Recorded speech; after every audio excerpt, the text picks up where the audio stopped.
আওয়ামী লীগ সাধারণ সম্পাদক ওবায়দুল কাদেরের বক্তব্যের মাঝামাঝি এসে এই হট্টগোল। এক পর্যায়ে বক্তব্য থামিয়ে কিংকর্তব্য বিমূঢ় হয়ে পড়েন ওবায়দুল কাদের। সঙ্গে ছিলেন কেন্দ্রীয় নেতারা।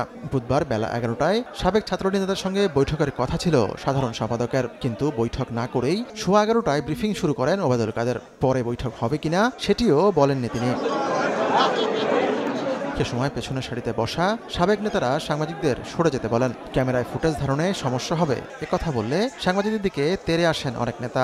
এক পর্যায়ে কেন্দ্রীয় নেতাদের উদ্দেশ্য করেও গালিগালাজ করেন তারা। পরে সাংবাদিকরা তাৎক্ষণিক অনুষ্ঠানস্থল ত্যাগ করেন।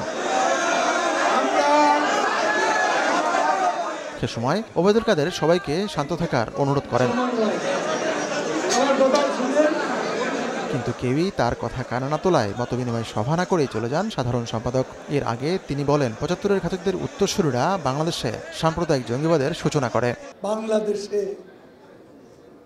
সে পলাশী ষড়যন্ত্রে পুনরাবৃত্তি ঘটেছিল।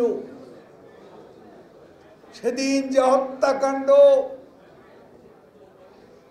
সেই বিশ্বাসঘাতকতা,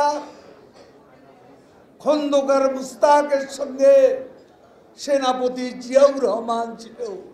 আজকে তাদের উত্তরসূরিরা বাংলাদেশে যে নষ্ট রাজনীতি, সাম্প্রদায়িক রাজনীতি, জঙ্গিবাদী রাজনীতির প্রবর্তন করেছিল, তার ব্যাকগ্রাউন্ড আমাদের জানতে হবে।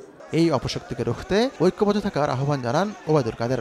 এই অপশক্তিকে যে কোনো মূল্যে আমাদের প্রতিরোধ করতে হবে। আতিকুর রহমান তমাল, সময় সংবাদ, ঢাকা।